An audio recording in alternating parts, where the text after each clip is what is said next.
नमस्ते गाइज, म गीता श्रेष्ठ युट्युब च्यानलमा हजुरलाई स्वागत छ। र आज म चाहिँ हजुरलाई मेरो भान्साखोलामा के पाकिरहेछ, आज टिकाको दिन दसैँ हो भनेर हजुरलाई देखाउन गइरहेको छु।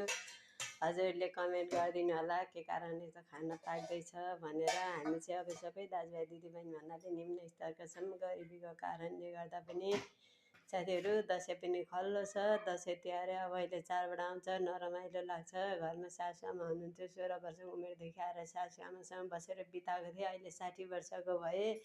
सासूआमा बित्नुभएको 3 महिना भयो।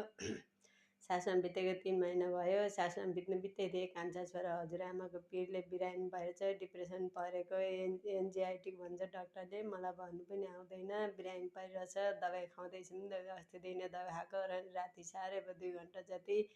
अनि बल्ल बल्ल निको भए। निको भएपछि साथीहरूले सम्झाइसक्यो। साथीहरूले विकास यस्तो गर्नु हुँदैन कान्छा, चिन्ता गर्नु हुँदैन भन्दा साथी भोलि टिका हो, भोलि टिका, आज घर खाली छ। पोहोर त हजुरआमा हुनु त घर रमाइलो थियो, अहिले भोलि टिका छ, आज घर खाली छ भन्दै रोयो 2-3 घन्टासम्म हजुरआमाको पिरले। अरूको त छोराबुहारीले छोराबुहारीहरूले आफ्नै जन्मदिने आमा बाउलाई नि रोडमा लगेर छोड्ने, आश्रममा लगेर छोड्ने गर्छन्। तर मेरो त हजुरआमाहरूलाई पनि नातिले बेसरी माया गर्ने। हजुरआमाको पिरले अहिले साह्रै बिमारी छ कान्छा छोरा। अहिले घरमा खाना अब गरिबी मिठो दिनु त सक्दिनँ। 2टा छोरा छ, मासु पकाउन नसके पनि तरकारी पकाएको छु, देखाउनु गइरहेको छु हजुरलाई। यस्तो खाना पाक्दैछ।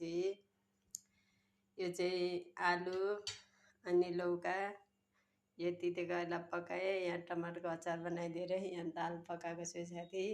यहाँ भात पकाएको छु।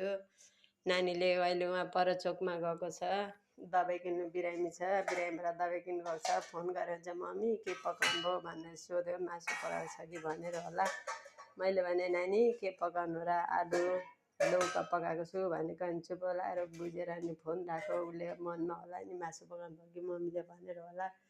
गरिबीको कारणले साथी नानीहरूलाई पनि खुसी पार्न सकेको छुइनँ। साथीहरूलाई चाडबाडमा पनि जुठो पऱ्यो नि जे भने घरमा मासु पकाएर खान दिनु त हुन्छ, तर गरिबीको कारणले दिनु नसक्दाखेरि मन त खल्लो भएको छ। नानीले सोद्धाखेरि भित्र मुटु चुडिएको छ, तर चुडे तापनि क्या कारणवश बाध्यता हुँदो रहेछ।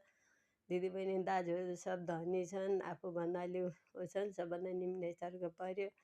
च्यातेको लुगाहरू लगाएको देख्यो भने पनि यस्तो नलागो किन लाग्यो बेइज्जत गर्नु भन्छन् आफन्तले। तर आफ्नो बाध्यता परिस्थितिले लगाएको बुझ्दैन रहेछन् साथीहरू।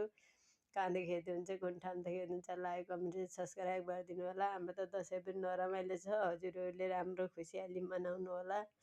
यहाँ त बुवा आमा पनि पोहोर बित्नु भएको, दसैँ तिहार मान्नु पाइएन। अनि मामा माइजू पनि बितिहाल्नुभयो, त्यही पनि दसैँ तिहार